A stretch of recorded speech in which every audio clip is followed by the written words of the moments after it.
ದಕ್ಷಿಣ ಕನ್ನಡಿಗರ ಸಂಘದ ವತಿಯಿಂದ ಕರಾವಳಿ ರತ್ನ ಪ್ರಶಸ್ತಿ ಪ್ರದಾನ ಮತ್ತು ಪ್ರತಿಭಾ ಪುರಸ್ಕಾರ ಸಮಾರಂಭ ಬೆಂಗಳೂರಿನ ನಯನ ಸಭಾಂಗಣದಲ್ಲಿ ನಡೆಯಿತು. ಇಲ್ಲಿ ನಿವೃತ್ತ ಲೋಕಾಯುಕ್ತ ನ್ಯಾಯಮೂರ್ತಿ ಸಂತೋಷ್ ಹೆಗ್ಡೆ ಮತ್ತು ಕನ್ನಡ ಮತ್ತು ಸಂಸ್ಕೃತಿ ಇಲಾಖೆಯ ನಿರ್ದೇಶಕಿ ಡಾಕ್ಟರ್ ಧರಣಿದೇವಿ ಮಾಲಗತ್ತಿ ಅವರು ಕಾರ್ಯಕ್ರಮ ಉದ್ಘಾಟಿಸಿ ಮಾತನಾಡಿದರು.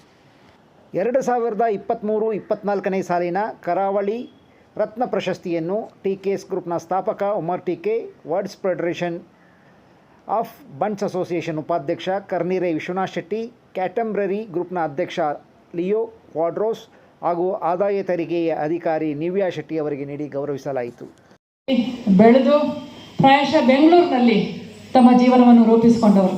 ಜನ್ಮಭೂಮಿ ಕರಾವಳಿ ಆದರೂ ಕೂಡ ಕರ್ಮಭೂಮಿ ಬೆಂಗಳೂರು ಬಹುತೇಕರಿಗೆ.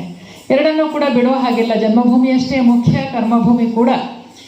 ಪ್ರಾಯಶಃ ಹೆಣ್ಣು ಮಕ್ಕಳಿಗೆ ಎರಡೂ ಭೂಮಿಯನ್ನು ಸಮಾನವಾಗಿ ನಿಭಾಯಿಸೋದು ಸುಲಭ ಆಗುತ್ತೆ. ಕೌಟುಂಬಿಕವಾಗಿ ಅವರಿಗೊಂದು ತರಬೇತಿ ಸಿಕ್ಕಿರ್ತದೆ. ಎರಡೂ ಕಡೆ ನಿಷ್ಠೆಯನ್ನು ಸಮಾನವಾಗಿ ಹಂಚ್ಕೊಳ್ಳೋದಕ್ಕೆ ಸಾಧ್ಯ ಆಗ್ತದೆ ಹೆಣ್ಮಕ್ಳಿಗೆ. ಪುರುಷರಿಗೆ ಅದು ಸಾಧ್ಯ ಆಗುತ್ತೋ ಗೊತ್ತಿಲ್ಲ. ಯಾಕೆಂದರೆ ತವರು ಮನೆ ಮತ್ತು ಗಂಡನ ಮನೆ ಎರಡನ್ನೂ ಕೂಡ ಸಮಾನ ನಿಷ್ಠೆಯನ್ನು ನಿಭಾಯಿಸ್ತಾರೆ. ತವರು ಮನೆ ಗೌರವವನ್ನು ಹಾಗೆ ಉಳಿಸ್ಕೊಳ್ತಾರೆ. ಗಂಡನ ಮನೆಯನ್ನು ಕೂಡ ಎಲ್ಲೂ ಕೂಡ ಬಿಟ್ಟುಕೊಡೋದಿಲ್ಲ. ಸಾಮಾನ್ಯವಾಗಿ ಹೆಣ್ಮಕ್ಳಿಗೆ ಇರುವಂತಹ ಗುಣ ಅದು. ಆದರೆ ನಮ್ಮ ಕರಾವಳಿಯ ಜನ ಕೂಡ ಅದೇ ತಾಯಿ ಹೃದಯ ಅಥವಾ ಹೆಣ್ತನದ ಗುಣ ಏನಿದೆ ಅದನ್ನು ಉಳಿಸ್ಕೊಂಡು ಬಂದಿದ್ದಾರೆ ಅಂತ. ಯಾವುದೇ ಕಾರಣಕ್ಕೂ ಅವರು ಕರ್ಮಭೂಮಿಯನ್ನು ಕೂಡ ಬಿಟ್ಟುಕೊಟ್ಟವರಲ್ಲ.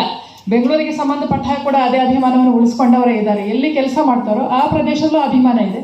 ಆದರೆ ತಮ್ಮ ಮೂಲ ನೆಲೆಯನ್ನು ಕೂಡ ಎಂದೂ ಮರ್ತವರಲ್ಲ, ಮೂಲ ಸಂಸ್ಕೃತಿಯನ್ನು ಕೂಡ ಎಂದೂ ಮರ್ತವರಲ್ಲ.